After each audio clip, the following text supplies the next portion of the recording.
Dans le cadre de la 51e édition du Salon du Livre, beaucoup d'auteurs se sont présentés dans la région et on a eu la chance de recevoir un auteur qui en est à son premier roman, M. Carl Tessier, qui nous présente ce matin Thomas, chronique intemporelle. Alors, Monsieur Tessier, pardon, ça va bien ce matin? Très bien, vous-même? Très bien, merci. Merci de nous accorder cette entrevue. J'aimerais me lancer tout de suite. Vous êtes un mordu de finance. En fait, vous travaillez dans ce milieu-là. Et là, vous nous présentez un premier roman. Je suis curieux de savoir de comment on passe de la finance à la littérature. Ça, c'est difficile à répondre.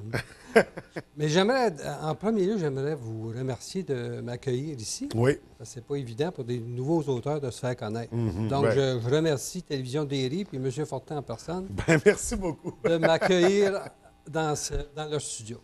Bon, pour ce qui est de passer de la finance à la littérature, bien, c'est que quand j'étais très jeune, on parle de 12-13 ans, j'écrivais beaucoup.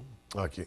Puis, évidemment, tu manques de confiance, tu ne confies pas ça à personne. Fait qu'à un moment donné, tu tombes dans la vraie adolescence, puis tu fais comme des erreurs, puis tu jettes tout à la poubelle. Puis tu oublies tout ça, puis tu fais ta vie autrement. C'est ce que j'ai fait, puis je suis tombé dans le milieu de la finance pour une stabilité. C'est pas nécessairement un milieu que je raffole, mais j'ai eu un bon vécu là-dedans, un bon living. Puis là, ben, je me suis lancé par la suite entre deux contrats, si on veut, plus ou moins importants.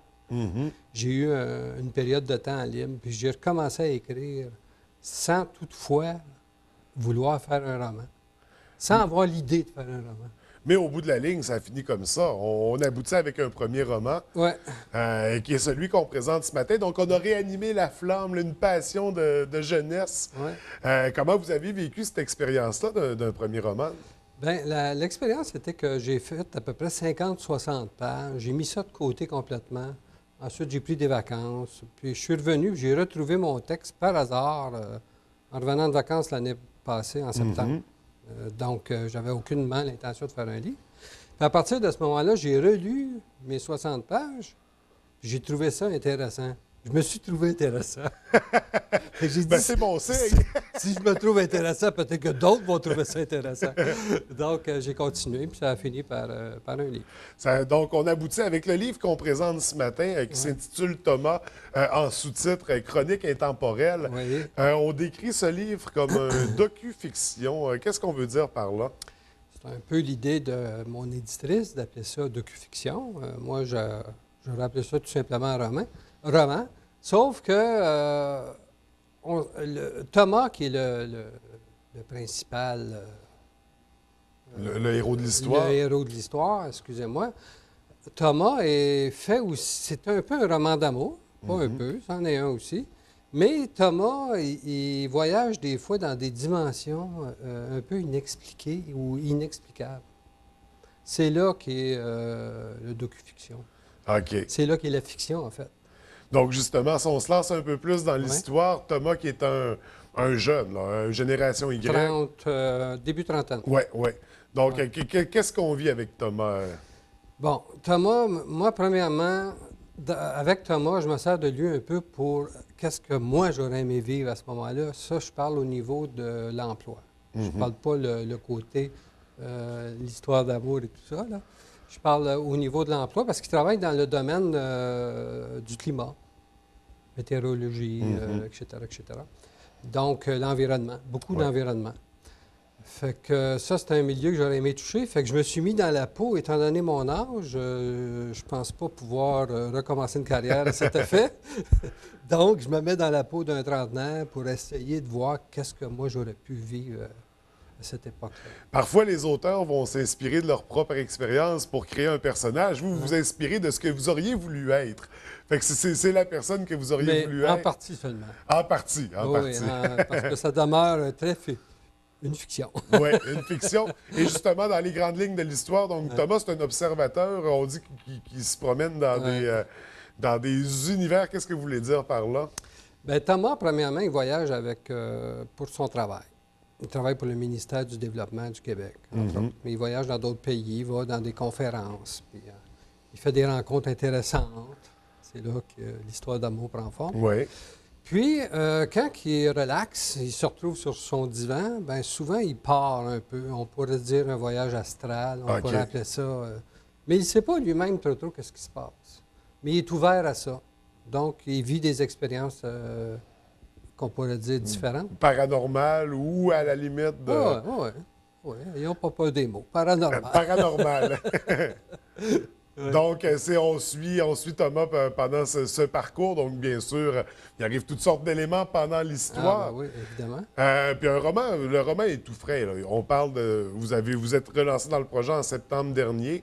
C'est sur une période de combien de temps que vous avez travaillé sur ce Je projet-là? dirais 8 mois. À peu 8 près. mois.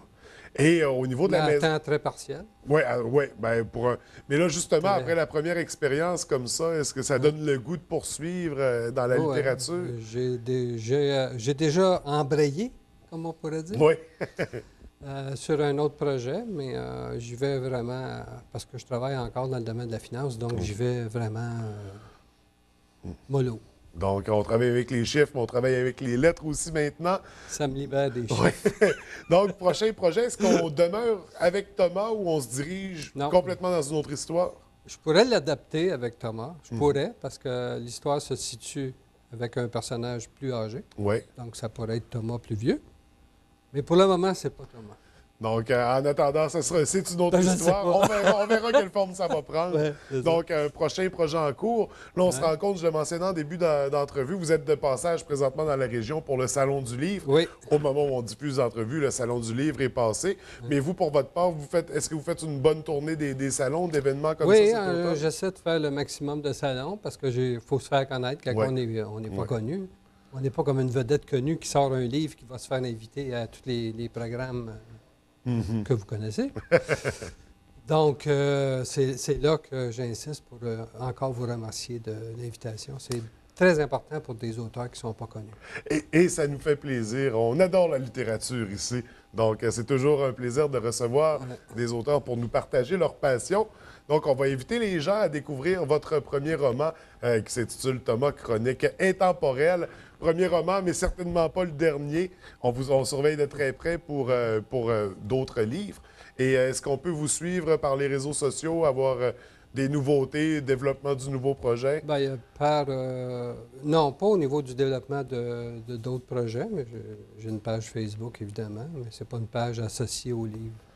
Et- Donc, non, pas pour le moment. OK. Et je vais vous demander, au niveau du choix de la maison d'édition, les éditions Veritas Québec, qu'est-ce qui vous a dirigé vers eux? Écoutez, j'ai pas fait beaucoup d'essais. C'est parce qu'il était à Laval, je viens de Laval. OK. Fait Il était à Laval. qu'on y va avec la... Puis On encourage le local. peut-être un peu par paresse pour pas aller jouer dans la grande ville de Montréal, je sais pas.